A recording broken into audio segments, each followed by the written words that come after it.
Hi, it's Michael from Ponds by Michael Wheat, and what I've got here is a Oase Compact L ProfiClear, and I just thought it might be useful for me to do a video just to explain kind of how it works, the kind of errors that it gets, basically because I just thought it would be useful. It'd be useful for our clients that we install them for, useful for my team as like a training video if you like, but also useful for anybody that happens to purchase one of these. So we fit a lot of Oase equipment.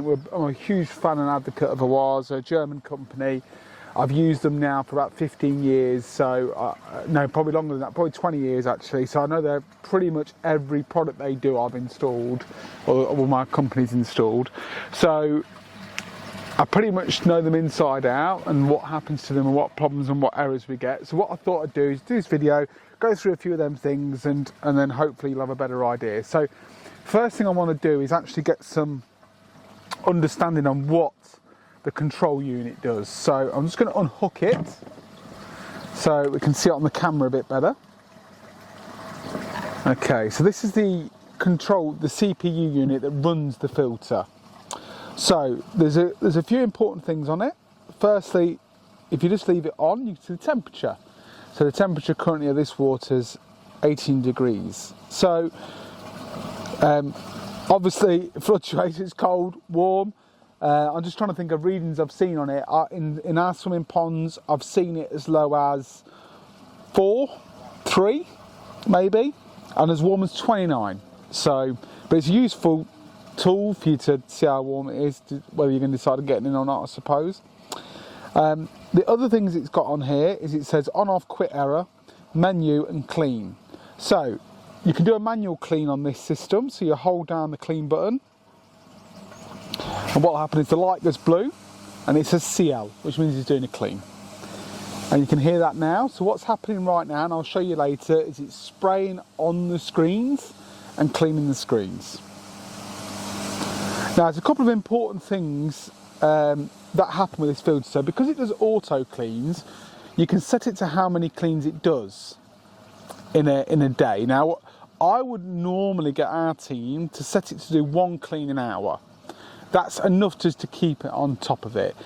You can set it on clean when it needs it. I don't recommend it, and Oase doesn't recommend it, because the problem you get with that is you can get a bit of a film on the inside of the screen, and I'm going to talk a bit more about that later. So on here we've got on, off, menu, clean. So if you go into menu, you'll see CL,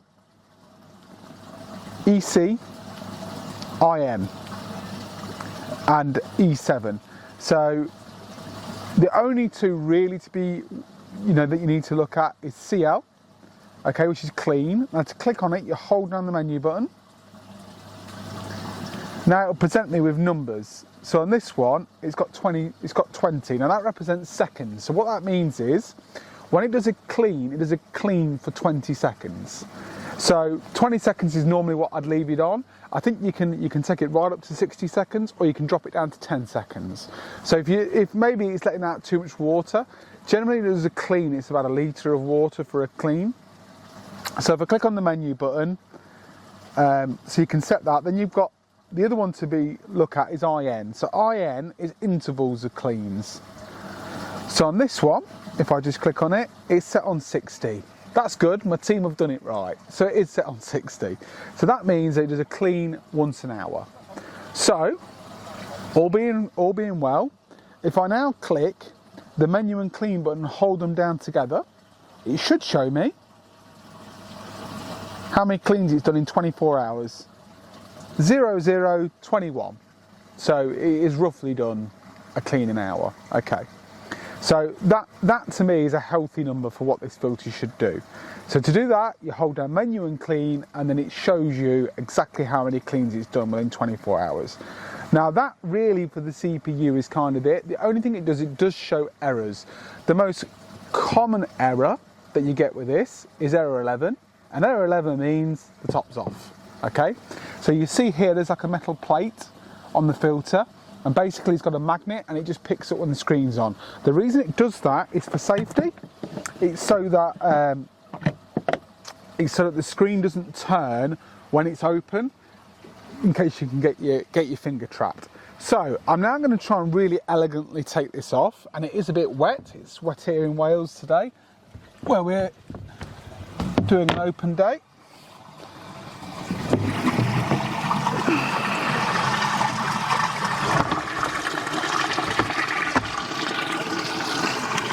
Okay, so a couple of, just something to note, the pipes on the front of the filter, they've got open ends on. So with a ProfiClear filter, they need to be open-ended to let air out. So on a Screenmatic filter, which is what we most commonly fit on swimming ponds, they don't need to have it, but these do need to have it. Okay, so two different sections to this. So this is what I would call mechanical filtration and biological filtration.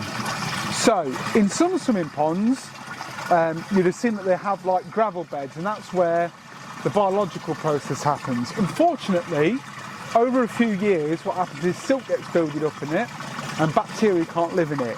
Well, this is the beauty of a filter. So for this one, for example, the water comes through the screen first, and what the screen does is it thins the water. So as it thins the water, it takes out any big debris, which means we don't get any silt build-up in the filter. Then what it does is it cleans itself and cleans that silt off on the inside. So what we have in the biological part is this. And basically, this media has a really large surface area for the bacteria to grow on, which is, by the way, why it's purple. So I remember once reading on someone's website, oh, we don't put UVs on our swimming ponds because they kill good and bad bacteria. Well, let me just show you. The water comes in the UVs, kills the bad bacteria, and there's the good bacteria. And this is what does the nitrogen cycle, turns ammonia to nitrite to nitrate. And that is essential, particularly in managing things like blanket weed in a pond. So, we've got a nitrogen cycle happening here.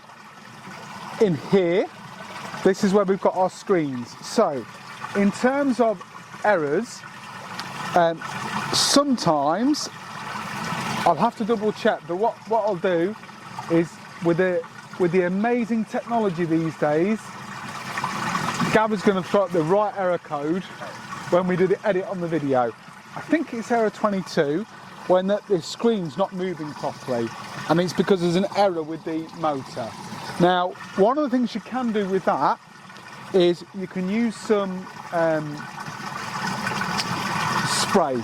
I'm just trying to think what it's called now. E40? Is that right, Gav? I'm just trying to think. You know, you use it for like cars and stuff, okay. It's actually fish oil, and it's kind of so perfect for pond use. You spray that on there. It's not called E, but again, with the magic of technology, I'm going to say the wrong word, and then amazingly, Gav's going to replace it with him saying the right word. It's this. It'll come to me in a minute. So, WD-40. There we go, WD-40, there you go. E40, I don't know what I'm on about. Anyway, WD-40. So you can spray WD-40 on here, and sometimes that loosens it and gets it working again. So if you get the error code, this error code here, that's been shown on the video, then basically that just needs a spray. The other thing that's really common with these filters is they start doing too many cleans. So what's happening is the filter's picking up and it needs cleaning more. Now, actually, the problem generally is to do with the screens. So if you could just move that camera a bit closer in, Gav, I'm just going to show you how we take a screen out. So we've got two little blue handles there. You basically pop them round, push that in, and the screen comes out. So on the screen, you can see there, it's a bit brown and a bit dirty, and that's the bit that gets sprayed and cleaned. So over time, this can get a film on it that you can't see, and it blocks the holes. So what this does is it thins the water down to 60 microns. But the trouble is, if these are getting blocked, then the water starts to rise in here, and it's basically got overflows on the side of the filter. So these areas here are overflowing, and what it will do is it will do too many cleans and it will throw an error up because it's doing too many cleans. So, and then obviously you're letting a lot of water out, but generally the problem is these haven't been cleaned. So there's two different ways you could do this. One is buy another set of screens, so have two sets of screens, and then every 3 months swap them over. The ones that you take out, put in a Oase's pump cleaner and soak them. The other way of doing it is get some fairy liquid, some water, other liquids are available, and give it a nice scrub down with a brush, and then wash them out warm water, and then make sure that you swill them back out. I'll just swill them out with tap water, that's fine. Okay, and then to pop the screen back in, it's just the same, but the opposite of taking them out.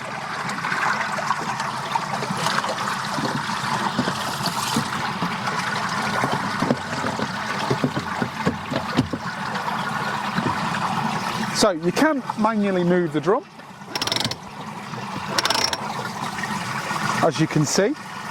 And so when it does a clean, what it does is there's a pump at the bottom. It shoots water up this pipe and sprays on the screen.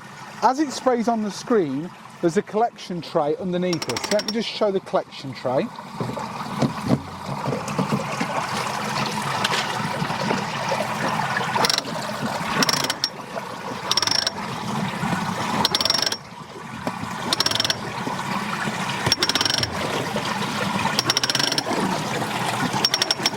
So there's the collection tray, water sprays into it, goes into the tray, it then comes out that dirty pipe there. Now, if you're ever struggling to get the screens back in, it's because you've not got them in right. They actually go on really easy, but you have to make sure that they're in the right way round. They have little metal incisions in them on either side, so they sit very snug. And basically, filter maintenance wise, that's a lot. The only thing that wants doing is, so the screens want cleaning every quarter, or cleaning or replacing or swapping over with another set. And yeah, that's everything to do with the filter. Thank you.